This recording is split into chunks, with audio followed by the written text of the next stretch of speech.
el devocional que hace años que se comparte en la iglesia y a otras personas, hoy hablaba, el título dice, oírme todo y entender, ¿no?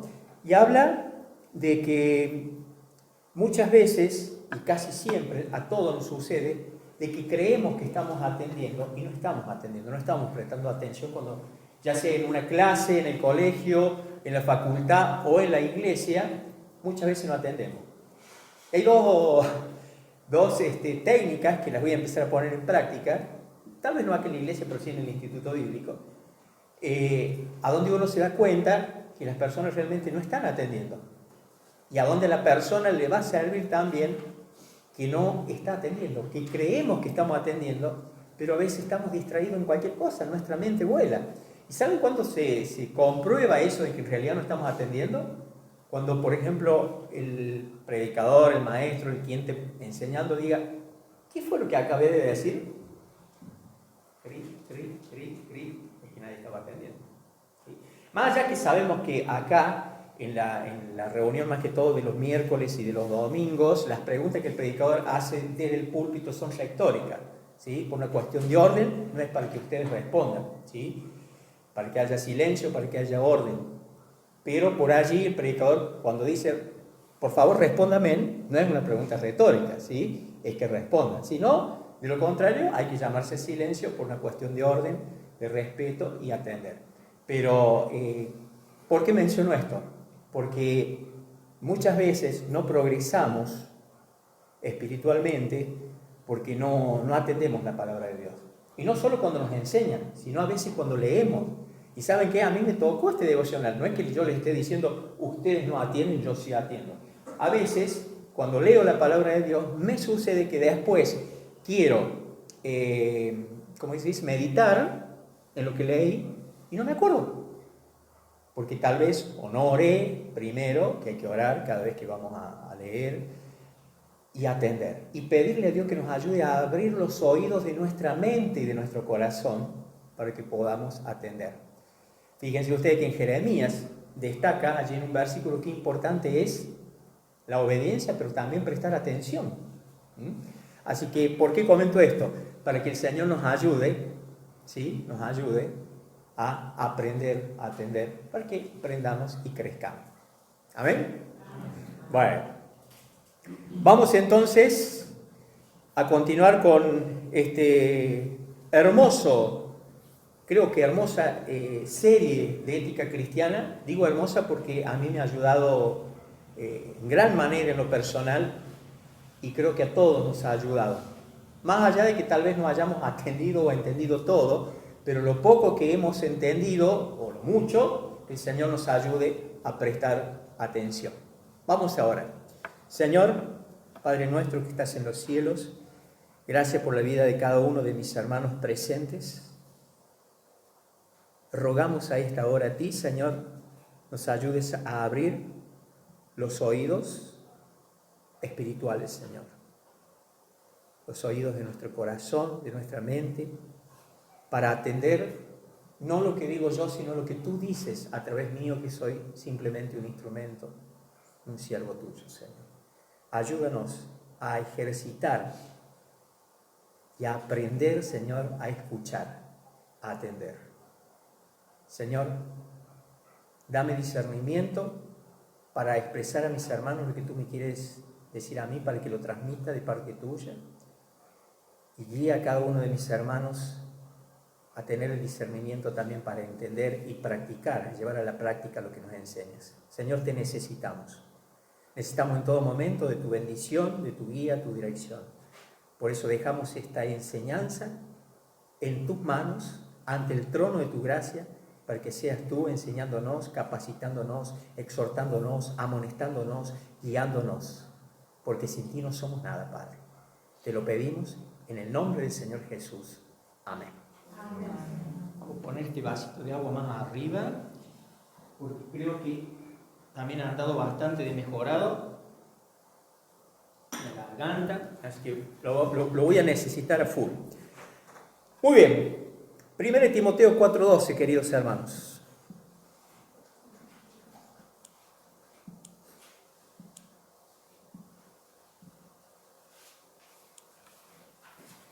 1 Timoteo 4:12, versículo que lo hemos repetido varias veces, seguramente ya lo hemos memorizado.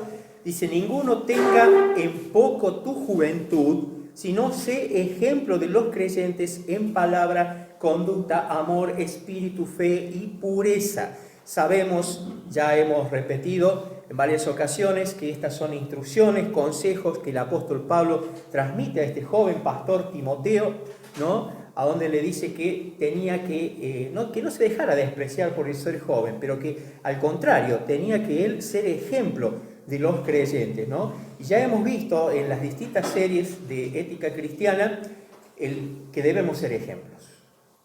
Hemos visto también que cómo somos ejemplo, como creyentes, en palabra, o sea, en nuestra forma de relacionarnos verbalmente, cómo hablamos, cómo nos expresamos, en nuestra conducta, cómo nos movemos, en nuestro testimonio, en el amor, en espíritu que vimos la última vez, en fe y pureza. Y hoy nos toca ver la fe, desarrollar la fe, cómo ser ejemplo en la fe.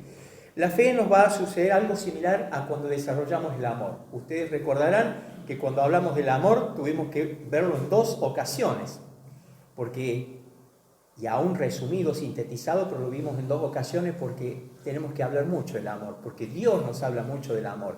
Y hoy de la fe también vamos a ver, digamos, la introducción a la fe, porque encontramos mucho en la palabra de Dios en cuanto a la fe. Sabemos que esta ética cristiana nos sirve y nos enseña para aprender cómo vivir como creyentes y cómo ser ejemplos. La ética cristiana nos equipa para que andemos, dice Colosenses 1:10, para que andemos como es digno del Señor. Y el tema de la fe, cuando usted habla con cualquier persona, es un tema realmente atrapante, es un tema que muchas veces se habla en rondas de conversaciones de amigos, compañeros, conocidos, familiares, y uno allí puede ver la perspectiva que las personas tienen de la fe, ¿no? ¿Cuántas veces he hablado con alguien, por ejemplo, que quedó sin trabajo y, bueno, mirá, vos voy a estar orando? Sí, yo tengo fe que voy a conseguir trabajo, yo tengo fe O alguien que, estamos hablando de personas no creyentes, ¿no? Alguien que, por ejemplo, tiene a alguien enfermo, yo tengo fe que voy a salir de esto. Salió de otro, tengo fe, voy a salir de esta. Yo tengo fe que Belgrano va a ganar, que va a salir campeón. Yo tengo fe que tal cosa. ¿Fe en quién? ¿Fe en quién? ¿No? Cuando me ha tocado en alguna oportunidad hablar con alguna persona que tenía una situación personal y yo tengo fe. Y bueno, ahí toca a uno como creyente no quedarse callado y decirle, discúlpame, ¿tu fe en quién está fundado, está centrada o radicada tu fe? No, en que hay que tener buena onda, o sea, hay que tener mente positiva. Esa es la interpretación o la definición muchas veces que el mundo o que las personas que nos rodean tienen por fe. Ese es el concepto que tienen por fe. Pero ni saben en qué hay que tener fe o en quién hay que tener fe, ¿no? Qué importante que nosotros los creyentes tengamos claro en quién tenemos que tener fe y qué es la fe. Según el diccionario, dice que la fe es la creencia y esperanza personal en la existencia de un ser superior, que generalmente esta fe implica el seguimiento de un conjunto de principios religiosos, de normas de comportamiento social e individual. Y puesto que la persona que entiende esto considera esa creencia como un aspecto importante o esencial de la vida. Yo soy una persona de fe, yo tengo fe, muchas veces hemos escuchado por allí, pero qué importante que las personas puedan entender que la fe, qué es la fe y en quién tenemos que tener fe. No fe en nosotros, porque dice la palabra de Dios que maldito el varón que confía en el hombre. No tengo que tener fe en mí, en mis capacidades, en mi preparación, en mis títulos. Tengo que tener fe en ese ser único, superior y supremo. Ahora vamos a ahondar un poquito en el significado bíblico de lo que es la fe. ¿Qué dice Hebreos 11:1? Es pues la fe, la certeza de lo que se espera y la convicción de lo que no se ve. Es pues la fe, la certeza de lo que se espera y la convicción de lo que no se ve. Fíjense ustedes que de acuerdo a este versículo podemos entender que si tenemos fe, tenemos esperanza. Esperanza en cosas que no se ven, pero que son verdaderas. La fe, hermanos, es un principio de acción y de poder. La fe, si la llegáramos a poder ejemplificar, es como el aire. El aire está, el aire existe, pero no lo vemos. Pero sin el aire no podemos vivir. No lo vemos al aire, pero lo necesitamos para vivir. Lo necesitamos para respirar. Pero ¿por qué es un acto o un principio de acción y de poder? Porque yo tengo que tener la acción de querer respirar, de querer vivir. Si me tapo mis orificios, ya sea nariz o boca, con algo para no respirar, obvio que decido no respirar, no vivir. Bueno, la fe es así. Tenemos que entender que la fe la da Dios, pero tenemos que entender que nosotros tenemos la capacidad para tomar esa fe que nos da vida, esa fe que nos da esperanza. Hermanos, podríamos decir que fe es la seguridad o la confianza en una persona o en una deidad. Nosotros los creyentes sabemos que la fe es esa seguridad y esa confianza y esa certeza que tenemos en el único Dios vivo y verdadero, autoexistente, creador de todo lo que existe.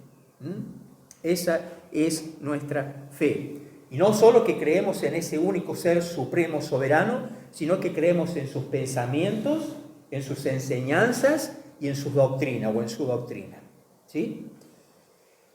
Pero también en esta introducción de la fe es necesario y recurrente entender que la fe es un mandato. La fe es un mandato. Vamos a ver por qué es un mandato. Pero antes de ver por qué, fíjense ustedes que en Hechos 17:30 dice que el Señor o Dios ahora manda a todos los hombres en todo lugar que se arrepientan. ¿Sí? Sabemos que todos nacemos separados de Dios, todos nacemos enemistados con Dios, por eso vivimos como mejor nos parece, creemos que nosotros estamos en lo correcto, seguimos nuestro corazón, hacemos lo que el corazón nos dice, aprendemos a escuchar a nuestro corazón. ¿Por qué? Porque estamos en la naturaleza pecaminosa, porque sabemos que nacemos muertos espiritualmente hasta que nos reconciliamos con Dios. Pero Dios nos ha creado con el propósito de que nos reconciliemos con Él y tener amistad con Él. Por eso es que Dios manda a todos los hombres, es decir, a todos los seres humanos, en todo lugar, en toda etnia, en todos no me sale la palabra, en todo lugar del mundo, en todos los continentes, para que se arrepientan, ¿sí? Para así poder tener amistad con Él. ¿Que se arrepientan de qué? De sus pecados y que se vuelvan a Él como nosotros un día nos volvimos a Él. Entonces, allí este versículo nos ayuda a entender que la fe sí es un mandato para toda la humanidad. Claro está que están los que prefieren tener su propia fe en lo que ellos creen y quieren y no en Dios. Vamos a ver algunas de las razones, dos nada más razones de que la fe es un mandato. La primera, ¿por qué es un mandato? Porque para poder llegar a ser hijos de Dios, tenemos que tener fe. Epístola a los Efesios, capítulo 2, versos 8 y 9, ¿qué dice? Porque por gracia sois salvos por medio de ¿qué? De la fe. Y esto no de vosotros, pues es don de Dios. Es don de Dios, es regalo de Dios. Pero ese regalo de Dios, para tomarlo, para apropiarnos nosotros de ese regalo de Dios, que es la salvación de nuestras almas, el elemento necesario es ¿qué cosa? La fe. ¿Sí? Porque por gracia, o sea, por regalo de Dios, por don de Dios, somos salvos, por medio de la fe. O sea que no podemos llegar a reconciliarnos con Dios, a ser hijos de Dios, si primero no tenemos fe en Él. Dice las Escrituras que sin fe es imposible agradar a Dios. Porque es necesario que el que se acerca a Él, el que lo busca a Él, el que se aproxima a Él, crea que le hay. O sea, crea que existe y que es galardonador de los que le buscan. Entonces, es un mandato porque sin fe no podemos reconciliarnos con Dios ni ser hijos de Dios. También es importante que entendamos lo que acabamos de recordar, este versículo que no les digo que lo leamos porque es un versículo que creo que todos lo tenemos de memoria para predicar, porque es necesario usar este versículo para el evangelismo, ¿no? Dios nos salvó, hermanos, por su gracia, acabamos de leer, por su gracia. ¿Pero cuándo? Cuando tuvimos fe, porque dice que cuando creímos, ¿sí? Creer en Dios es tener fe. Sin fe no puedo creer en Dios. Cuando creímos, es decir, cuando tuvimos fe, Él nos salvó. Porque cuando tuvimos fe, creímos en la persona de Cristo, creímos en que Él es el Salvador del mundo, que es el Hijo de Dios, que vino a buscar y a salvar lo que estaba perdido. Creemos en que Él tiene poder para perdonar pecados. Creímos en el Evangelio. Y allí, cuando entendimos que éramos pecadores, creímos que estábamos separados de Dios, que estábamos perdidos eternamente, y creímos que necesitábamos reconciliarnos con Él. Entonces, este no es un mérito nuestro, la salvación, es un mérito, o un regalo, mejor dicho, de Dios y mérito del Señor Jesucristo. Hermanos, entonces es un mandato, la fe para podernos reconciliar con Dios. Sin fe, negativo. Y el 2 es muy similar, la segunda razón. Por la fe somos justificados, declarados inocentes, declarados no culpables. Romanos 5:1, ¿qué dice? Justificados pues por la fe, tenemos paz para con Dios por medio de nuestro Señor Jesucristo. ¿Sí? Así que entonces, por la fe somos también justificados. Fuimos declarados justos a los ojos de Dios por medio de la fe en el Señor Jesucristo y en su obra allí en la cruz. He aquí que aquel cuya alma no es recta, dice la Escritura, se enorgullece, mas el justo por su fe vivirá. Esto dice Habacuc capítulo 2, verso 4. ¿Sí? Habacuc 2:4. He aquí que aquel cuya alma no es recta se enorgullece, mas el justo por su fe vivirá. Y aquí les quiero hacer una pequeña aclaración. Esta expresión, el justo por su fe vivirá, en la versión griega dice, pero el justo por mi fe vivirá. ¿Por qué dice por mi fe? Porque Dios es el que otorga la fe.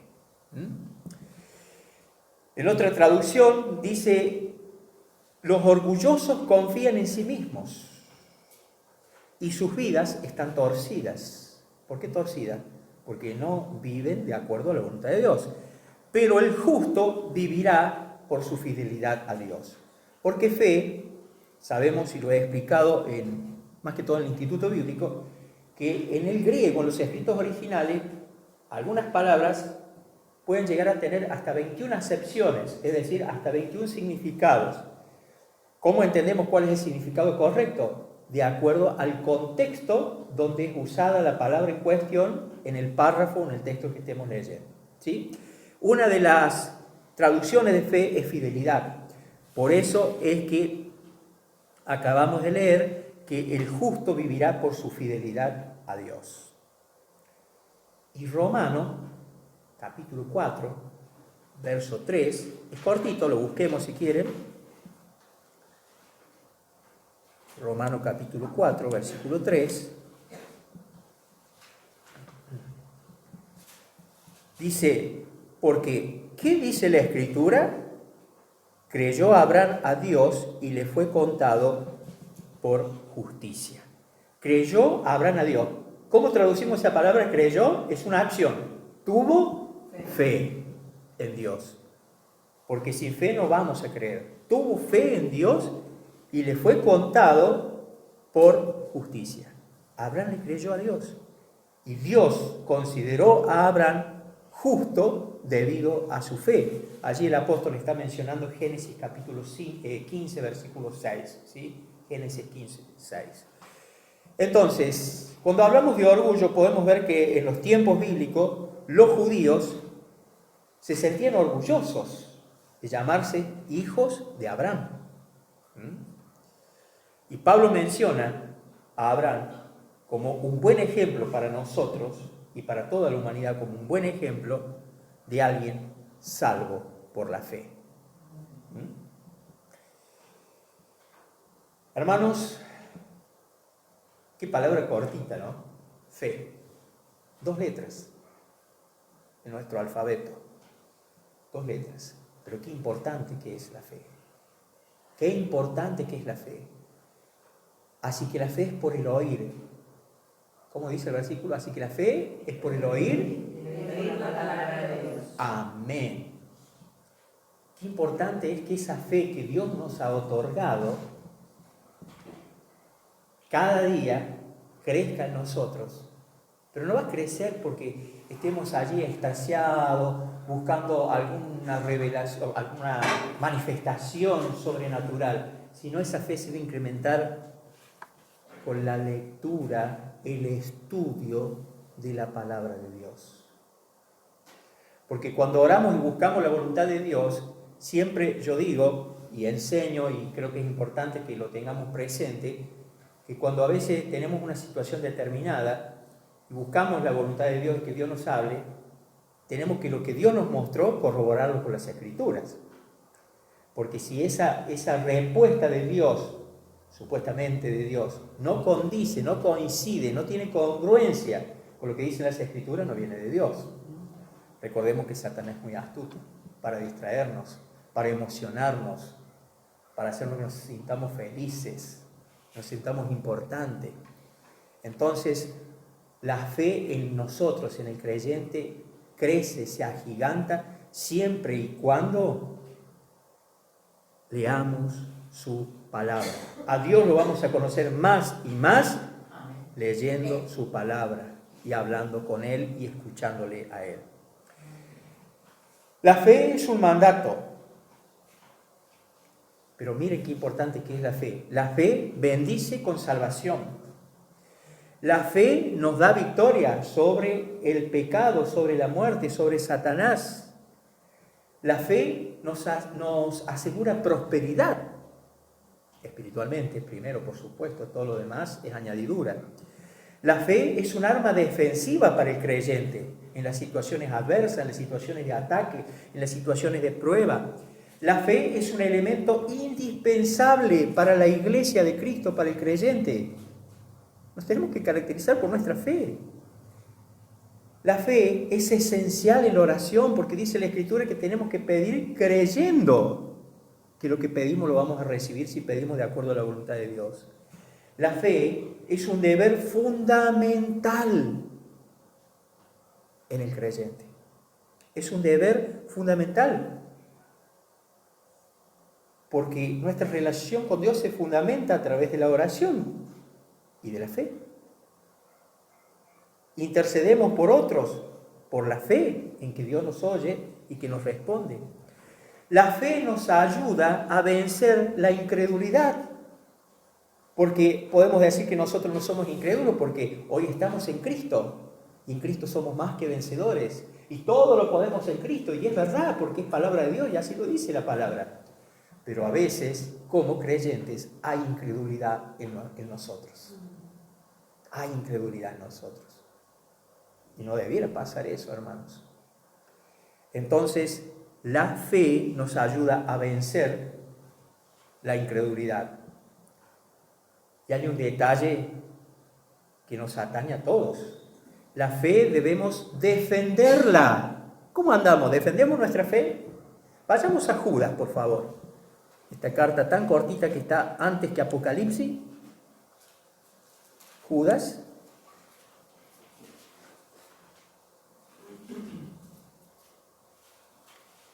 Sabemos que tiene un solo capítulo, Judas.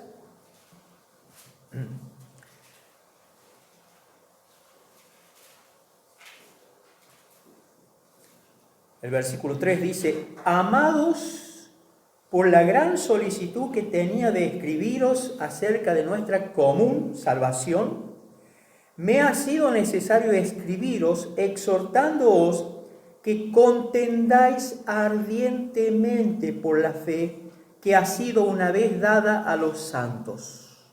Otra traducción lo dice de esta forma: queridos amigos, con gran anhelo tenía pensado escribirles acerca de la salvación que compartimos. Sin embargo, ahora me doy cuenta de que debo escribirles sobre otro tema para rogarles que defiendan la fe que Dios ha confiado una vez para siempre a su pueblo santo. ¿Quién nos da la fe? Dios. Muy bien.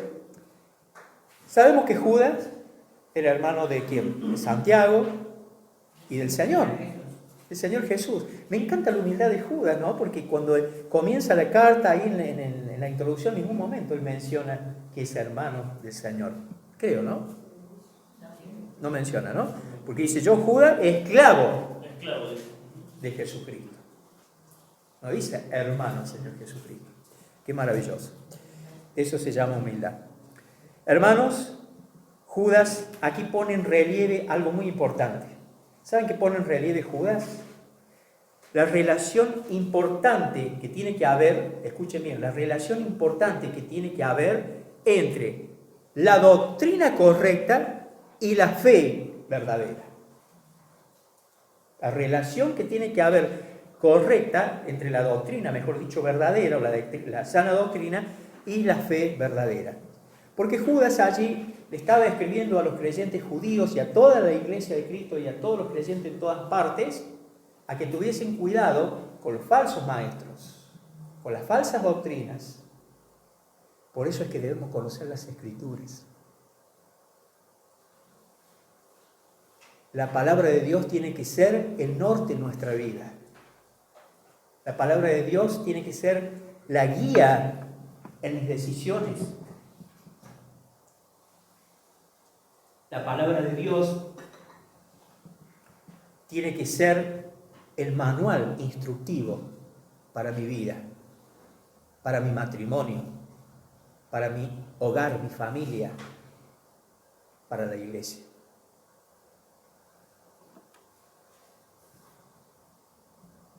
Debemos defenderle la fe, pero hay algo también muy importante, que la fe debe estar acompañada o unida al amor.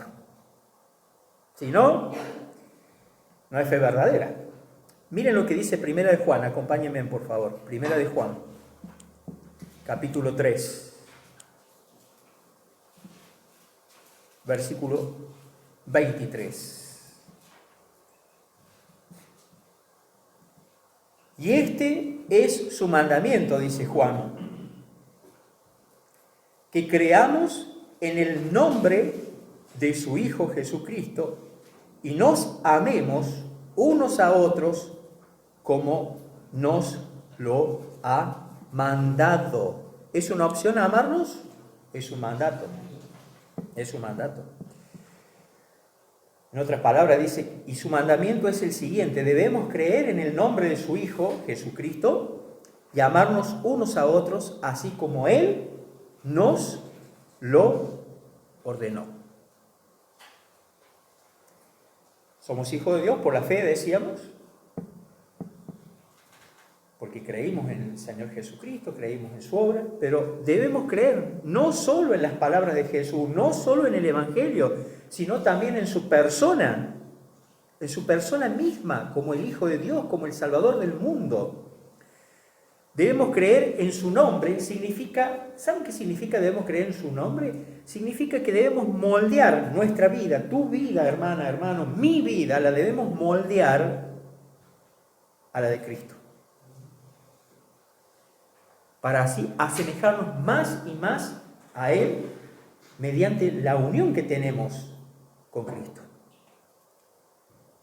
Muchas veces queremos que el carácter de Cristo se moldee a nuestras vidas, se ajuste a nuestras vidas. No, nuestro carácter, nuestro ser debe ser moldeado al carácter de Cristo. Cuando dejamos que la Escritura trabaje en nosotros y la consumimos a la Escritura, nos nutrimos con ella, Nuestro carácter va a ser moldeado de acuerdo al de Cristo y cada día vamos a ser más parecidos al Señor. Y tenemos la mente de Cristo, pero esa mente de Cristo tiene que ser formada, desarrollada, y eso solo lo produce la palabra de Dios y el poder del Espíritu Santo. Hermanos, si vivimos para Cristo, es porque ya hemos tenido un encuentro personal con Él. Si no vivimos para Cristo y creemos que somos creyentes, analicémonos bien, porque tal vez estamos creídos y convencidos que vamos a entrar al cielo, y tal vez no. Porque el creyente, el que ha nacido de nuevo, tiene una unión con Cristo y vive para Cristo, y sirve a Cristo y vive a Cristo. Entonces, si vivimos para Cristo, consecuentemente nos vamos a amar los unos a los otros.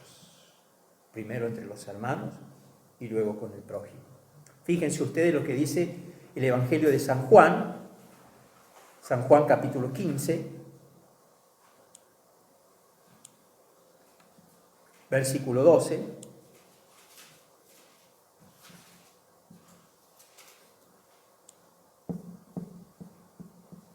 Este es mi mandamiento, dice el Señor Jesucristo. Este es mi mandamiento, que os améis unos a otros como yo os he amado.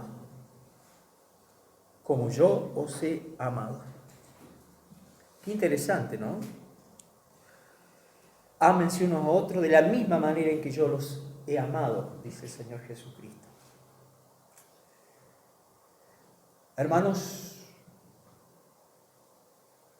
debemos amarnos tanto, pero tanto, como nos amó Jesús.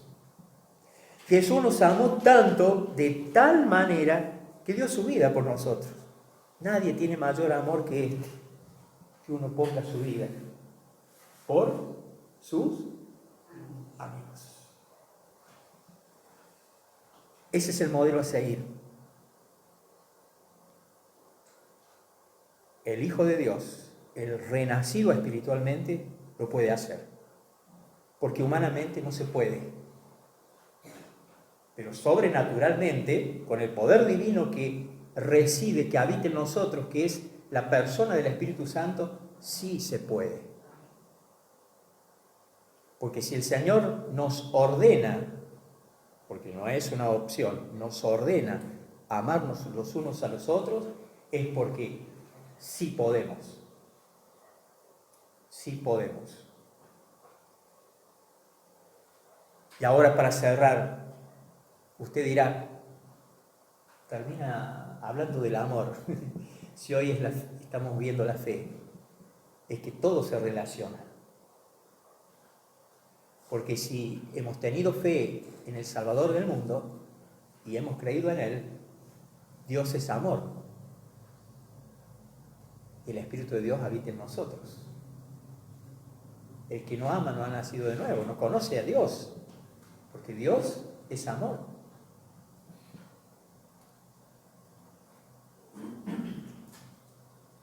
Y por fe hemos creído en Él, lo hemos recibido en nuestros corazones, y producto de esa fe en Él, el amor de Él habita en nosotros.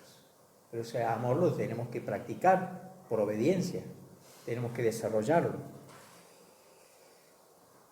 ¿Saben cuándo amamos a alguien? Amamos a alguien cuando lo escuchamos, cuando lo aguantamos, cuando soportamos a esa persona que se desahogue, que si vino a nosotros a contarnos algo es porque tiene confianza en nosotros y porque tal vez no se dio cuenta, pero Dios lo trajo a nosotros, lo trajo a usted, a un vecino, un amigo, un compañero. Cuando usted está escuchando a esa persona, prestándole el oído, está amando al prójimo. Amamos cuando ayudamos al necesitado espiritual, pero al necesitado materialmente hablando también. Allí estamos amando. Cuando alentamos al que está caído, al que está débil, al que está decepcionado, desilusionado, sin fuerza, estamos amando al prójimo. Amamos cuando damos dinero, tiempo, confianza, espacio, hospitalidad. Estamos amando. Yo los invito y los animo en esta mañana, hermanos, a que pensemos en alguien en particular, que seguramente no se merece su amor, porque por allí no nos merecemos cosas que Dios nos ha dado. Sin embargo, Él por amor nos amó, nos salvó y cada día nos instruye a que tengamos una vida de santidad, una vida que lo honre, que lo glorifique, que lo exalte, y una vida que a otros les produzca el deseo de conocer ese Dios que es nuestro Padre. Pensemos en alguien que tal vez creemos nosotros que no se merece ni nuestro amor ni el amor de Dios. Pensemos en alguien en particular y tomemos la decisión en esta mañana de amarle como Cristo nos amó.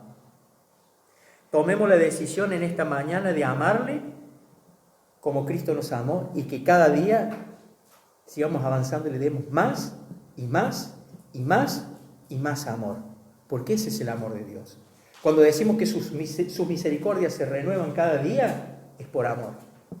¿Qué sería de nosotros sin el amor de Dios? Hagámoslo, decidámonos a amar, tal vez al más difícil, al que no nos cae en gracia, decidamos en esta mañana amarle, por fe, que si estamos en Cristo, lo podemos. El Señor nos ha bendecido en esta mañana por medio de su palabra, que podamos bendecir a otros, porque ese es el deseo de Dios. El Señor les bendiga. Excelente domingo y que sea de utilidad para nuestras vidas esta enseñanza.